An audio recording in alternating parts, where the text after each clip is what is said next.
సంగం మండలం పల్లిపాలెం వద్ద వెంకటరమణయ్య అనే యజమానికి సంబంధించిన వేరుశెనగ గానుగ మిల్లు దగ్ధమైంది. అర్ధరాత్రి మిల్లులో మంటలు వస్తుండటంతో అటుగా వెళుతున్న స్థానికులు యజమానికి సమాచారం అందించారు. వెంటనే మిల్లు వద్దకు చేరుకుని స్థానికులతో కలిసి మంటలను అదుపులోకి తెచ్చారు. మిల్లులో యంత్రాలు, వేరుశెనగ పప్పుతో పాటు మిల్లుకు సంబంధించిన పలు సామాన్లు పూర్తిగా దగ్ధమయ్యాయి. 10 లక్షల రూపాయల ఆస్తి నష్టం జరిగిందని యజమాని వాపోయారు. ఈ ప్రమాదం ప్రమాదవశాత్తు జరిగింది కాదని ఎవరో కావాలనే తగలబెట్టారని యజమాని అనుమానం వ్యక్తం చేస్తున్నారు. బాధితుడు పోలీసులకు ఫిర్యాదు చేయడంతో సంఘటనా స్థలానికి చేరుకుని వివరాలు సేకరించి దర్యాప్తు చేస్తున్నారు.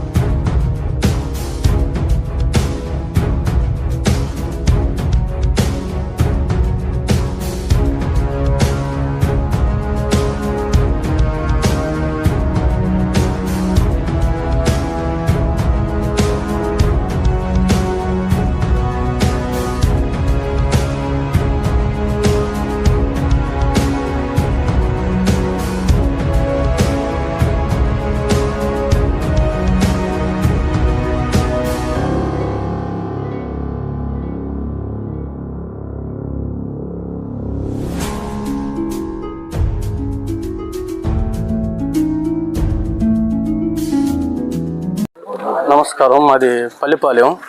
నేను గత 4 సంవత్సరాల నుంచి ఇక్కడ మిల్లు పెట్టుకుని వేరుశెనగ మిల్లు, ఆయిల్ మిల్లు, గానుగా పెట్టుకుని ఉన్నాను.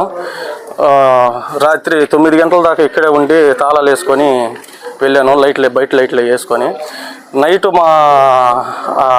మా ఊరు అబ్బాయి మోటార్ల కాడికి పోయే ఒక అతను పెళ్ళికి పోయి వస్తా చూసి నీ మిల్లులో ఇట్లా మంటలు అవుతున్నాయని ఇంటికి వచ్చి లేవగొట్టాడు.